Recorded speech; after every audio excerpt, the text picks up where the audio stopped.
आज आपण ओली भेळ बनवणार आहोत। तर त्यासाठी मी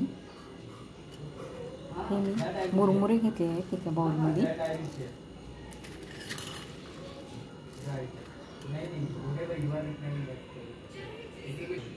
व त्याचबरोबर मी चिंच नाही का गरम पाण्यात भिजत घालून याचा कोळ काढून घेतलेला आहे। अशा प्रकारे शक्यतोवर गरम पाण्यात घाला, लवकर पण होईल आपली ही व्यवस्थित असं मस्त असं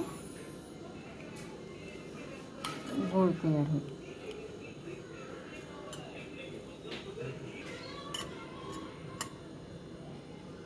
आणि वाटण केलेलं आहे मिरची, कोथिंबीर, पुदिना आणि यामध्ये थोडं आपलं पांढरं मीठ टाकायचं आणि असं मस्त व्यवस्थित वाटून घ्यायचं।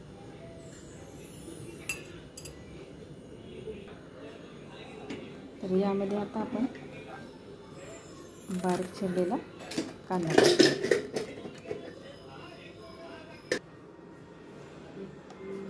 टोमॅटो,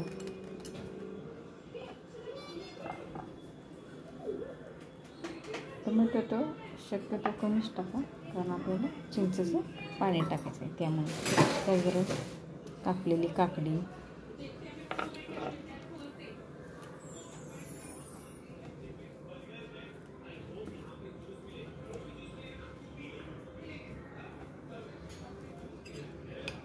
आता व्यवस्थित हे मिक्स करून घ्या सर्व। ह्यामध्ये वाटण केलेलं आपण टाकूया कोथिंबीर, पुदिना, मिरचीचं व्यवस्थित मिक्स करून घ्या सर्व। त्याचबरोबर काळं मीठ टाकूया आणि सर्व एकत्र एकजीव करून घ्या। व्यवस्थित एकजीव झालेला आहे आणि मस्त त्याचा सुवासही येत आहे, आंबटपणा येत आहे, आंबटपणाचा वास।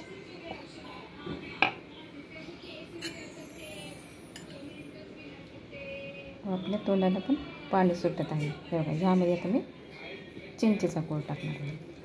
व्यवस्थित हळूहळू टाकून घ्या, व्यवस्थित एकदम मिक्स करा। मस्त आपली व्यवस्थित झालेली आहे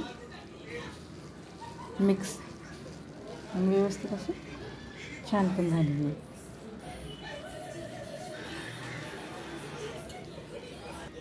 कधी कधी नाही का मुरमुऱ्याचं पॉकेट म्हणजे ते नरम पण मुरमुरे पडतात। असं आपण भाजून मुरमुरे करण्यापेक्षा हे अशा प्रकारे ओली भेळ करून टाकायची। सोपी आहे आणि लवकर पण झटपट होईल आणि आपला वेळ पण वाचेल। हे अशा प्रकारे करायचं।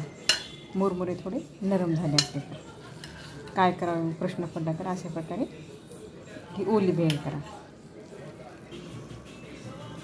अशा प्रकारे आपली भेळ तयार झाली आहे। तर यावर आपण हे बारीक शेव टाकून घेऊ।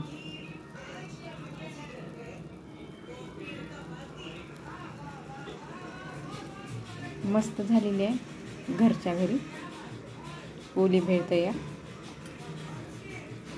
तशी तर काही आवश्यकता नाही कोथिंबीर टाकायची, तरी तुम्हाला हवं असल्यास यावर तुम्ही कोथिंबीर टाकून मस्त अशी भेळ आपली तयार झालेली आहे, तशी खाऊ शकता।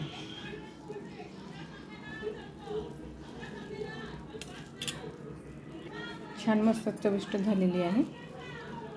तुम्ही असं एकदा घरी नक्की ट्राय करून बघा व आवडल्यास चॅनलला नक्की सबस्क्राईब करा, लाईक करा, शेअर करा। थँक्यू।